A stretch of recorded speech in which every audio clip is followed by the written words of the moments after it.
ಇವಾಗ ಇದು ಕೂಡ ರೆಡಿನೇ ಸಿಗುತ್ತೆ, ಆದರೆ ನಾನೇ ಹಚ್ಕೊಳ್ತೀನಿ. ತೊಗೊಂಡ್ಬಂದಿದ್ದೀನಿ, ಇಷ್ಟಕ್ಕೆ ಸಾಕಾಗುತ್ತೆ. ನಾನು ಇಷ್ಟನ್ನು ತೊಗೊಂಡು ಬಂದೆ, ಎಳ್ಳು ಸಾಮಾನು. ಇನ್ನು ಬೇರೆ ಎಲ್ಲ ತೊಗೊಂಡು ಬಂದೆ, ಅದನ್ನ ಕೊಟ್ಟಿರೋದು ಇದೆ. ನಾನು ಒಂದೆರಡು ಎಕ್ಸ್ಟ್ರಾ ತೊಗೊಂಡ್ಬಂದಿರ್ತೀನಿ ಅದ್ರ ಜೊತೆಗೆ ಅಂತೇಳಿ ಕೂಡ ನಾನು ತೋರಿಸ್ತೀನಿ. ಪ್ರತಿ ವರ್ಷ ಯಾವ ರೀತಿ ರೆಡಿ ಮಾಡ್ಕೊಳ್ತೀನಿ ಅಂತ ಹೇಳಿ ಕೂಡ ತೋರಿಸ್ತೀನಿ.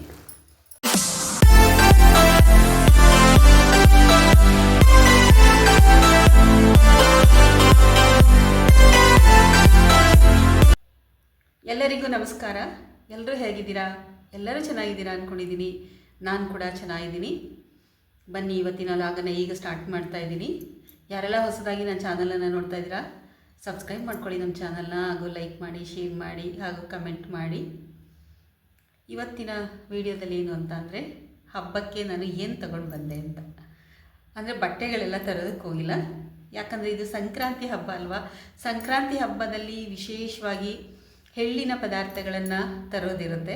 ಆ ಒಂದು ಎಳ್ಳು ಮಾಡೋದಕ್ಕೆ ಅಂತ ಹೇಳಿ ನಾನು ಎಳ್ಳಿನ ಸಾಮಾನುಗಳನ್ನೆಲ್ಲ ತಗೊಂಡು ಬಂದಿದ್ದೀನಿ. ಅದನ್ನು ನಾನು ನಿಮ್ಮ ಜೊತೆ ಶೇರ್ ಮಾಡ್ತಾಯಿದ್ದೀನಿ, ಏನು ತಗೊಂಡು ಬಂದೆ ಅಂತ.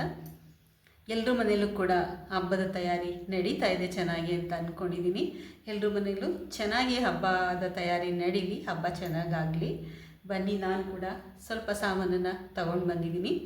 ಮಾಡದೇ ಇರೋಕ್ಕೆ ಆಗಲ್ಲ, ಮಾಡಲೇಬೇಕದು ಸಂಪ್ರದಾಯ, ಅದು ಮಾಡ್ಕೊಂಡು ಬಂದಿರೋದು. ಮಕ್ಕಳಷ್ಟೇ ಕೇಳ್ತಾ ಇರ್ತಾರಲ್ವ, ಎಳ್ಳು ಹಬ್ಬಕ್ಕೆ ಎಳ್ಳು ಬೇಕು ಅಂತ. ಪ್ರತಿ ವರ್ಷ ಅಷ್ಟೇ, ಯಾವ ವರ್ಷವೂ ಮಿಸ್ ಮಾಡ್ಕೊಳ್ಳಲ್ಲ ನಾನು ಎಳ್ಳು ಮಾಡೋದನ್ನು. ಪ್ರತಿ ವರ್ಷ ಎಳ್ಳು ಮಾಡ್ತೀನಿ. ಆದರೆ ಈ ವರ್ಷ ಏನಂದರೆ ಅಮ್ಮನ ಮನೆಯಿಂದ ಕೊಬ್ಬರಿ ತರೋದಕ್ಕೆ ಟೈಮ್ ಆಗಿಲ್ಲ, ನನಗೆ ಸಮಯ ಆಗಿಲ್ಲ ಹೋಗೋದಕ್ಕೆ. ಮನೆ ಬಿಟ್ಟು ಹೋಗೋಕ್ಕೆ ಆಗ್ತಾಯಿಲ್ಲ, ಕೆಲವೊಂದು ಅನಾನುಕೂಲತೆಗಳು ಅಮ್ಮನ ಮನೆಗೆ ಹೋಗೋದಕ್ಕೆ. ಅಮ್ಮನ ಮನೆಗೆ ಹೋಗ್ಬೇಕಂದ್ರೆ ನನ್ನ ಮಗಳಿಗೆಲ್ಲ ರಜೆ ಸಿಗಬೇಕು, ಅವಾಗ ಹೋಗೋದು. ಸರಿ, ಈ ಸಲ ಲೇಟ್ ಆಯಿತು, ಕೊಬ್ಬರಿ ಕೂಡ ತೊಗೊಂಬಂದಿಲ್ಲ. ಅದೇ ಹೇಳ್ತಾಯಿದ್ರು ಅಮ್ಮ, ನೀನು ಹಬ್ಬಕ್ಕೆ ಕೊಬ್ಬರಿ ತೊಗೊಂಡೋಗಿಲ್ಲ ಬಂದು ಅಂತ. ಇಲ್ಲ ಅಮ್ಮ, ಬರೋದಕ್ಕಾಗಿಲ್ಲ ಅಂತ ಹೇಳಿದೆ.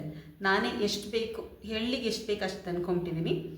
ಮನೆಗಿನ್ನ ಬೇಕಾದರೆ ಇನ್ನೂ ಇದೆ, ಅಮ್ಮ ಕೊಟ್ಟಿರೋದು ಇನ್ನೊಂದು ಸ್ವಲ್ಪ ಇದೆ, ಅದು ಕೂಡ ಅಡ್ಜಸ್ಟ್ ಮಾಡ್ಕೊಳ್ತೀನಿ. ಅಥವಾ ಎಳ್ಳಿಗೆ ಸಾಕು ಇರೋದು ಅಂದ್ಬಿಟ್ಟು ನಾನು ಕೊಂಡ್ಕೊಂಡು ಬಂದ್ಬಿಟ್ಟಿದ್ದೀನಿ. ಈ ಸಲ ಏನೇನು ತೊಗೊಂಡು ಬಂದಿದ್ದೀನಿ ಅಂತ ತೋರಿಸ್ತೀನಿ, ಎಳ್ಳಿನ ಸಾಮಾನುಗಳನ್ನ. ಈ ಸಲ ಒಂದು ಕೆಲಸ ಕೂಡ ಫ್ರೀ ಮಾಡ್ಕೊಂಡಿದ್ದೀನಿ. ರೆಡಿಮೇಡ್ ಮಾತ್ರ ಯಾವಾಗಲೂ ತರಲ್ಲ ನಾನು, ಯಾರೂ ತರಬೇಡಿ ರೆಡಿಮೇಡು. ಅಂದರೆ ಅವ್ರದ್ದು ಒಂದು ಬಿಸ್ನೆಸ್ಸು, ಅದಕ್ಕೆ ಕೆಲವರು ಮಾಡೋದಕ್ಕಾಗಲ್ಲ ಅಂಥವರೆಲ್ಲ ತೊಗೊಂಡು ಹೋಗ್ತಾರೆ. ಹಚ್ಕೊಳ್ತೀವಿ, ನಾವೇನೇ ರೆಡಿ ಮಾಡ್ಕೊಳ್ತೀವಿ, ಕಷ್ಟ ಆದರೂ ಪರವಾಗಿಲ್ಲ ಅಂತ ಅನ್ನೋರು ಮನೆಯಲ್ಲೇ ರೆಡಿ ಮಾಡ್ಕೊಳ್ಳಿ. ನೋಡಿ, ಕಡಲೆಕಾಯಿ ಬೀಜ ಇದು ಒಂದನ್ನು ಮಾತ್ರ ನಾನು ರೆಡಿ ತೊಗೊಂಡು ಬಂದಿದ್ದೀನಿ.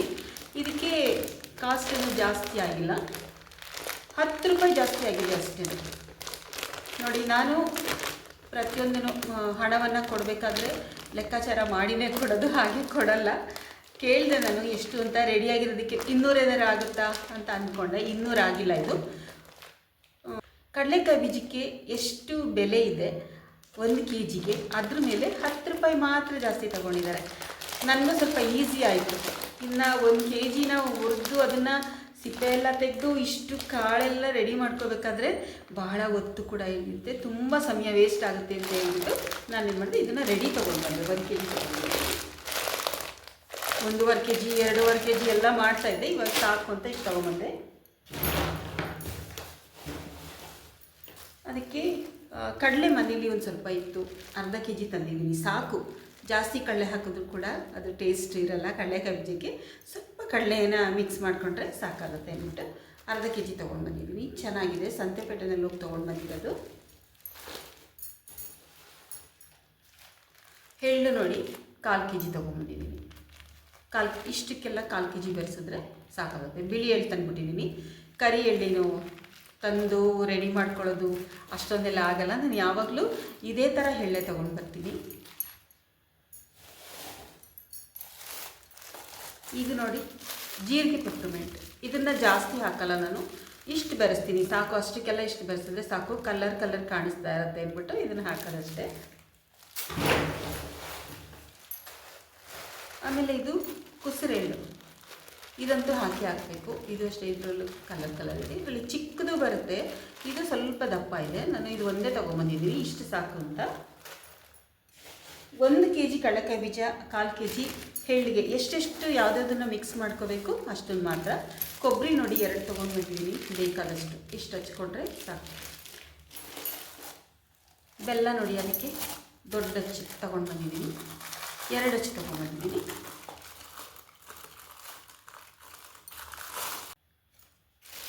ಬೆಲ್ಲ ಕೂಡ ಅಷ್ಟೇ 2 ಅಚ್ಚು ಬೆಲ್ಲ ತೊಗೊಂಡು ಬಂದಿದ್ದೀನಿ.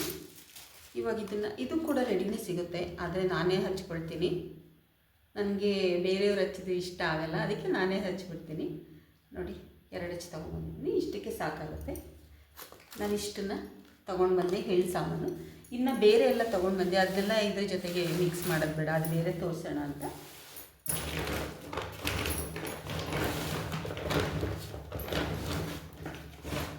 ಸ್ವಲ್ಪ ಹಬ್ಬಕ್ಕೆ ತೆಂಗಿನಕಾಯಿಗಳು ಕೂಡ ತೊಗೊಂಡು ಬಂದಿದ್ದೀನಿ, ಅಮ್ಮ ಕೊಟ್ಟಿರೋದು ಇದೆ. ನಾನು 1-2 ಎಕ್ಸ್ಟ್ರಾ ತೊಗೊಂಡ್ಬಂದಿರ್ತೀನಿ ಅದ್ರ ಜೊತೆಗೆ ಅಂತ ಹೇಳಿ. ನೋಡಿ ಇವತ್ತಿನ ಲಾಗ್ ಏನಿತ್ತಂದರೆ ಹಬ್ಬಕ್ಕೆ ಏನು ತೊಗೊಂಬಂದೆ, ಎಳ್ಳಿನ ಸಾಮಾನುಗಳನ್ನೆಲ್ಲ ತಗೊಂಡು ಬಂದಿದ್ದೀನಿ.